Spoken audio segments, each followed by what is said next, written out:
ምንድን የተፈጠረው? እኔ ምንም አልጨመርኩም። ነይ ይኸው። ይሄ ምንድን ነው? ኪራ ምንም እንዳላደረኩኝ ንገራት። እየጮኸችብኝ ነው። ኪራ ንገራት። እኔ ማንንም ማናገር አልፈልግም። ቆይ ግን አንቺ ቤቴን እንደ ሎተሪ ጣማ መሰቃቀሉ ምኑ ላይ ነው ደስታ የሚፈጥርልሽ? ምንድን ነው ቆይ የምትጫጫሉት? ይኸው እቺ ታገግም ተብላ የመጣች ምን እንደምታረግ ይሄ መጀመሪያ ጽናት፣ ቆይ ምን እየሆንሽ ነው? ምን አለ ረጋ ብትይ።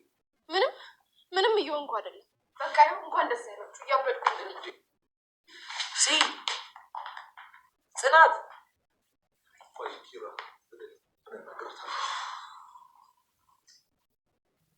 እናቴ እንደዛ የምታደርጊው እኮ ከዚህ በፊት የደረሰብሽ ነገር እንዳይደርስብሽ ነው።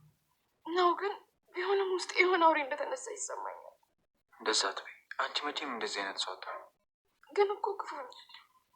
ቤቴን ራሱ ይቅር ማለት አልቻልኩም። ይሄ ደግሞ ምን ያክል ጨካኝና አውሬ እንደሆንኩኝ ያሳያል። እናቴ በቃሽ፣ ዝም በይ። እንደሱ አትበይ፣ ዝም በይ። አላውቅም ኪር፣ ግን በቃ እንግዳ የሆኑ ስሜቶችን እያስተናገድኩኝ ነው። በጣም ይቅርታ እናቴ፣ እንደዚህ እንድትሆኝ ስላደረግኩሽ። አንተ ምን አደረገኝ? ቤቲን ባላመጣት እንደዚህ አይነት ስሜት ውስጥ ባልገባሽ ነበር። አንተም እኮ ከዋይፍ ጋር አለም ነው ከኤክስ ጋር ሲሆን ነው ያው በለው። ሞቼም አልጸድቅም መሰለኝ ምድር ላይ ያለ ማምለች። አንተ እንደዚህ አይነት ሰዎች በጣም እየበዙ። አንተ ምን አለብህ? በደህና ጊዜ ብቸኝነት መርጠህ ሰላም አግኝተሃል። ስማ፣ ብቸኝነት ውስጥ ድብርት እንጂ ሰላም የለም። እሺ እንዴት? የሀገሬ ሰዎች ለሰው መድኃኒቱ ሰው ነው የሚሉት ትርጉሙ በደንብ ስለገባቸው ነው። ተወኝ እባክህ። እኔ ብዙ ሰው ማወቄና በሰው መከበቤ ስቃይ ሆነ የተረፈኝ። ግን እኮ ሴቶችም ወንዶችም ከፍቅር ህይወት ሲገፉ ያሳዝናሉ። ማለት አልገባኝም። ቆይ ቤቲን ገፋት እያልከኝ ነው? አዎ፣ ከነገርከኝ ነገር አንጻር አዎ። እንዴት እባክህ? እሷ አንተን ወዳ ነበር። አንተን ስትል አንተ ደግሞ አልፈልግሽም አልካት። እና ህይወት እኮ ምርጫ አላት። እና መራጭ መሆን እኮ ቀላል ነው፣ ምራጭ መሆን ግን ይከብዳል። እሷም እኮ ሌሎች ሰዎች ጋር የመምረጥ መብት አላት። እኔ ላይ ሙጭጭ ከምት። አዎ፣ ግን በእሷም አትፍረድ። አስተካክላ የሰራቸውን ኪራ ነው ሲያፈፍ ያደረገችባት። አንተ ምንድነው ዛሬ ወደ ኋላ ተመልሰህ የምታወራኝ? እኔ ከሁለታችሁም ወገን ሆኜ እያየሁት ነው። እናም እየተነበይኩ ነው። ምንም ትንበያ ያስፈልግ። በቃ ሁሉም ነገር አለ።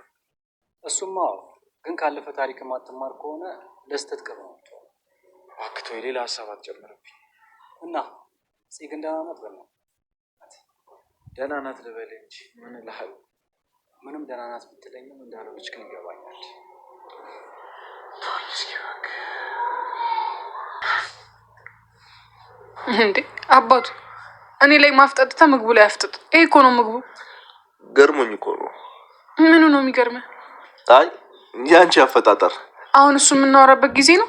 በቃ አሁን እህሉን ግፋ እናስቆጥረው። እንዴ አንተ ሳልበላ በሙገሳ አልተጠግበኝ ነው እንዴ?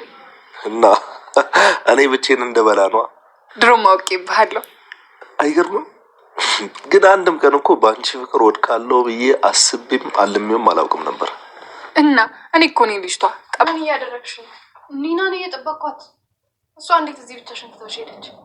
ስልኬ እየጠራ ነው መሰለኝ። ሄጄ ላምጣው ብላ ሄደች። እሺ ሳሎን ሂጂ፣ ምግብ ላቀርብ ነው። ኪራ አለ?